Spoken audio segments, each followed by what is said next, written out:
Euh, J'admire par exemple des amis comme Philippe Ken qui, quand je parle avec Philippe, il me dit je commence, ça peut changer énormément en cours de travail, ça change pendant les représentations, etc. Moi je suis pas comme ça du tout. J'ai ce défaut, je pense, qui est aussi une qualité, mais qui peut être un défaut des fois pour moi de savoir très fortement ce que je veux dans la vie en général. Je sais ce que je veux. J'ai compris que je savais ce que je voulais. Euh,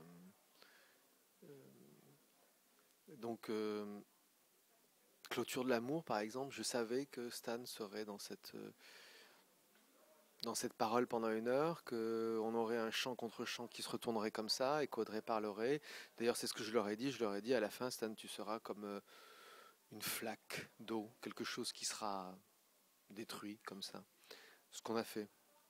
Le dispositif était extrêmement à la fois verrouillé, mais j'aime bien créer ces objets avec des cadres très stricts, très disciplinés, mais qui, contrairement à ce qu'on pense, donnent une grande liberté d'interprétation pour les acteurs.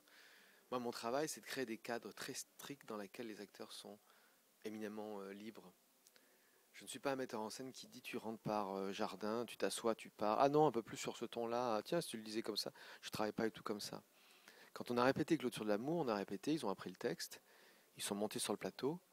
Le dispositif était tel qu'on le voit lors des représentations. Et on faisait en temps réel les 2 heures de spectacle. Après, on en parlait. On disait, là, c'était plus difficile ici, là, j'ai eu du mal, ce passage-là, voilà. Puis on en parlait de façon très. Mais jamais de façon psychologique, jamais de façon tu devrais faire ceci ou cela. J'ai complètement arrêté de faire ça. J'étais assez admiratif quand j'avais, je sais pas, 18-20 ans du travail de Chéreau, par exemple. Euh, mais déjà, quand je travaillais avec Vitesse à Chaillot, enfin, travailler, c'est un bien grand mot, que je le regardais travailler quand j'étais à l'école de Chaillot, lui aussi, il avait une méthode assez de biais, quoi, d'ouvrir des champs plutôt que de dire ce qu'il y a à faire.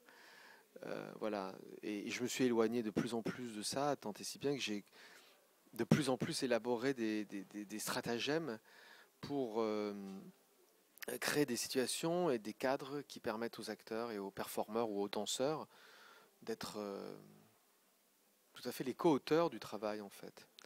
Et ça, c'est pour le théâtre. Quand je fais des pièces de danse, c'est totalement différent. Je fais des pièces de danse, j'arrive dans le studio, c'est ça qui me plaît beaucoup aussi avec les pièces de danse, c'est que je ne sais pas du tout ce que je vais faire. Là, au contraire, je ne suis pas dans la parole, je ne suis pas dans quelque chose qui a été écrit auparavant.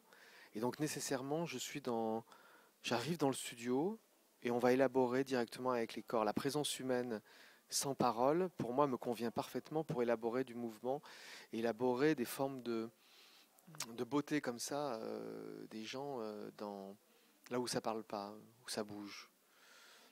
Euh, Lorsque on est avec, par exemple, un texte déjà préétabli, on est déjà dans une grille extrêmement ouverte. Mais ce que j'aime profondément avec tous les moments des pièces de danse que j'ai pu faire, c'était arriver, ne pas savoir, et tout construire à partir de l'espace et des corps.